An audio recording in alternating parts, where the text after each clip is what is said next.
ओ हाय कनिका, पहचाना हमें? अरे काव्या, तू कैसी है? तू मैं तो बहुत अमीर हूँ, तू बता तू कैसी है? अरे तुझे इसकी हालत देख के दिखाई नहीं दे रहा क्या? कैसी होगी ये? अरे हाँ, इसकी हालत देख के तो एकदम लग रहा है कि इसने ना जरूर किसी गरीब से शादी की है ना? तुम दोनों बिल्कुल नहीं बदले ना। अभी भी तुम दोनों को दूसरों की बेइज्जती करने में बहुत मजा आता है ना।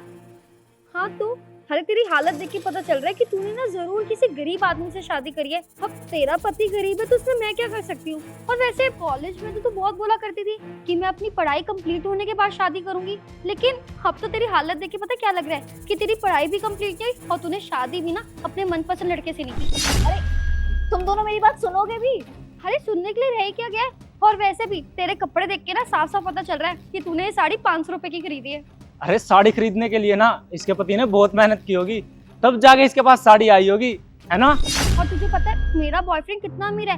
वो ना मेरी हर ख्वाहिशें पूरी करता है। और आज हम जो पास में मॉल नहीं है वहां से हम शॉपिंग करने आए हुए हैं। मैं तो बस अरे बस मुझे ना सब पता है कि तू वहाँ पे क्यों खड़ी हुई है। तू जरूर नौकरी ढूंढने आई होगी ना, क्योंकि तेरा गरीब पति तो कुछ कर नहीं सकता। बस तुम दोनों ना बहुत बोल चुके हो मेरे हस्बैंड के बारे में।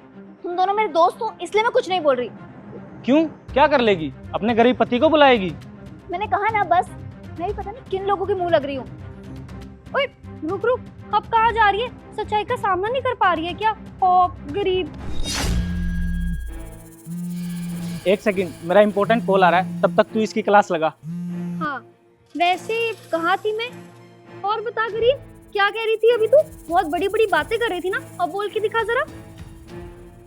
कनिका चले। ओ तो ये है तेरा गवार पति। तुषार तुम चलो यहाँ से, ये बहुत बदतमीज है। ओ हेलो मैडम, मैं क्या बदतमीज? अरे मैं सच्ची तो कह रही हूँ, शक्ल तो देख अपने पति की, एक नंबर का ना अनपढ़ लग रहा है। और कपड़े पहनने का तो ढंग ही नहीं है इसको। वैसे तुम दोनों की जोड़ी ना बहुत अच्छी लग रही है, दोनों ही ना बेवकूफ लग रहे हो एक नंबर के। देखो काव्या, बहुत हो गया, अब मेरे पति के खिलाफ एक वर्ड मत बोलना। वो देखो, शांत रहने वाली गरीब को भी कितना बुरा लग रहा है। वैसे एक बात बता, तेरा ये पति पैदल पैदल आ कहाँ से रहा है? हाँ तुषार, तुम्हारी कार कहाँ है? कार? एक मिनट, कार? अरे कार तुम्हारे पास होगी तभी तो कार से भी आओगे। वैसे तेरी शक्ल देख के पता क्या लग रहा है कि जरूर ना तो साइकिल से आया होगा। साइकिल कहाँ है तुम दोनों की? तेरी इतनी हिम्मत, तूने मुझे थप्पड़ मारा? अरे तू जानती भी है कि मैं हूँ कौन? चले काव्या, तुम्हें पता भी है मेरे पास किसका कॉल आया था? गंधर्व इंडस्ट्री से कॉल आया था और हमारी जॉब कंफर्म हो चुकी है। अरे वाह, ये तो बहुत अच्छी गुड न्यूज है, लेकिन उससे पहले ना मुझे इससे बदला लेना है। अरे तू जानता भी है, अभी जब तू बात करने गया था ना, इस लड़की ने ना मुझे थप्पड़ मारा। अरे सर, आप यहाँ? एक मिनट, तू पागल हो गया क्या? इस गवार को सर क्यों बोल रहा है? अरे काव्या, तू पागल हो चुकी है क्या? तुम्हें पता भी है कौन है? तुषार गंधर्व इंडस्ट्री के मालिक ही हैं। हाँ, I am so sorry sir, मुझे नहीं पता था कि आप गंधर्व इंडस्ट्री के सीईओ। अगर मुझे पता होता ना तो मैं कभी भी ऐसा नहीं करती। I am really very sorry ma'am, मुझे नहीं पता था कि ये आपके हस्बैंड है। माफ कर दो, तुमने मेरे पति की इतनी इंसल्ट की और मुझसे इतनी बदतमीजी से बात की। तुम दोनों के मन में जो आएगा तुम वो बोलोगे। अरे सर, जाने अनजाने में गलती हो जाती है, दोस्तों में तो ये सब चलता रहता है ना, यही समझ के हमें माफ कर दीजिए। क्या कहा तुमने? तुम्हें अपनी गलती का एहसास हो रहा है? तुम्हें अपनी गलती का एहसास इसलिए हो रहा है क्योंकि ये मेरी वाइफ है। अगर इसकी जगह कोई और होता तो तुम उसकी इंसल्ट करते और माफी भी नहीं मांगते। लेकिन तुम दोनों निहायती बदतमीज इंसान हो। तुम लोगों को इंसानों की इज्जत करनी नहीं आती क्या? कि लोगों से कैसी बात की जाती है, कैसे बिहेव किया जाता है? हाँ, अरे अगर हमारी जगह कोई और लोग होते तो तुम उसकी इतनी इंसल्ट करते, फिर सॉरी भी नहीं बोलते।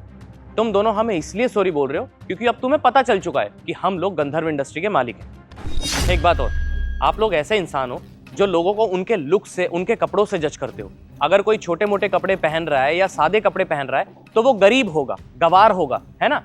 अरे कपड़ों से जज नहीं किया जाता, लोगों का नेचर से उनको जज किया जाता है, उनके काम से उनको जज किया जाता है। लेकिन आप लोग ना ये कभी नहीं समझोगे क्योंकि आप लोगों की सोच बहुत छोटी है। और जिस तरीके से आप जैसे लोग दिखावा करते हैं ना, उससे कुछ नहीं होता। और दिखावा भी वही लोग करते हैं जिनके पास सच में कुछ नहीं होता। लेकिन जिनके पास सब कुछ होता है, पैसा होता है, वो लोग दिखावा नहीं करते, इसलिए वो लोग उस मुकाम पे होते हैं। क्योंकि भगवान भी उन्हीं को तरक्की देता है जो दिखावा करने में बिलीव नहीं करते। और आप जैसे लोग ना वहीं के वहीं रह जाते हैं, कभी आगे नहीं बढ़ पाते, क्योंकि आप जैसे लोगों की सोच ही बहुत छोटी होती है। और आप लोग शायद ये भूल रहे हैं कि हमारी भारतीय संस्कृति में ना ये शुरू से सिखाया क्या है कि लोगों से कैसे तमीज से बात की जाती है, उनके साथ कैसा बिहेव किया जाता है, लेकिन आप लोग ये बात कभी नहीं समझोगे।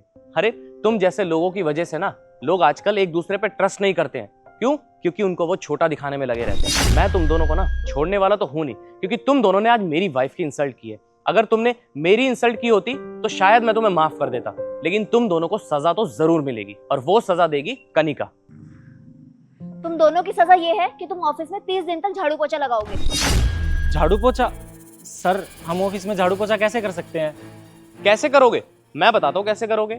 अभी आपने गंधर्व इंडस्ट्री में अप्लाई किया है ना, तो एज अ इंटरव्यू आप इंटर्नशिप करो 30 दिन की। 30 दिन तक आप ऑफिस में झाड़ू पोछे का काम करो। अगर हमें लगा कि आप लोग इस काबिल हैं, मेहनती हैं, तो हम अगले महीने से आपको जॉब पे कंटिन्यू रख लेंगे। लेकिन 1 महीने तक आपको झाड़ू पोछे का काम ही करना पड़ेगा, तब जाके आपको अकल आएगी कि लोगों के साथ कैसे बिहेव किया जाता है। ठीक है सर, हम झाड़ू पोछा करने के लिए रेडी हैं। ठीक है, तो आप कल से आ जाना 9 बजे, लेट नहीं होना चाहिए। हम चलते हैं। चले कनिका?